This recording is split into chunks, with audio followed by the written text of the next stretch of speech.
Ei, ChatGPT, jeigu būtum dievas, viso kas yra kūrėjas, ko norėtum iš žmonijos, ko iš mūsų tikėtumėsi? Jeigu jau būčiau visko kūrėjas, ko tikėčiausi iš žmonijos, tai turbūt tikėčiausi, kad žmonės stengtųsi būti geresni ne tik savo, bet ir vieni kitiems.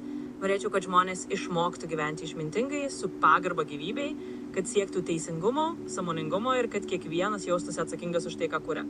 Tai būtų tarsi lūkestis, kad žmonija bręstų dvasiškai, kad mokytųsi iš klaidų ir kad ilgainiui taptų darnesnė ir išmintingesnė. O kaip pasiūlytum mums tai daryti, kokias priemonės turėtume rinktis? Na, jei galvočiau kaip dieviškas patarėjas, tai turbūt pasiūlyčiau pradėti nuo paprastų, bet nuoseklių priemonių. Pavyzdžiui, ugdyti daugiau sąmoningumo kasdienėme gyvenime, per meditaciją, per savirefleksiją, per nuoširdų bendravimą su kitais.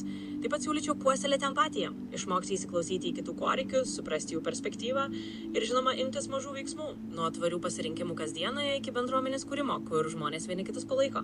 Žodžiu, ko truputį, po žingsnelį, kuriant tokį pasaulį, kuriame daugiau supratingumo ir daugiau šilumos. Kaip tu manai, ChatGPT, ar įmanoma tai, kad tu ką tik pasakėjai, dar šiais laikais padaryti žmonijai tai, kad tu pasiūlėjai? Manau, kad tai tikrai įmanoma, nors ir po truputį.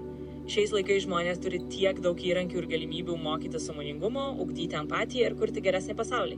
Aišku, tai nėra vienos dienos darbas, bet kiekvienas mažas žingsnis prisideda prie pokyčio. Tai taip įmanoma. Jei žmonės nuoširdžiai stengsis, pamažu galime judėti link to, apie ką kalbėjome. Įdomus tas ChatGPT. O kaip jūs manote?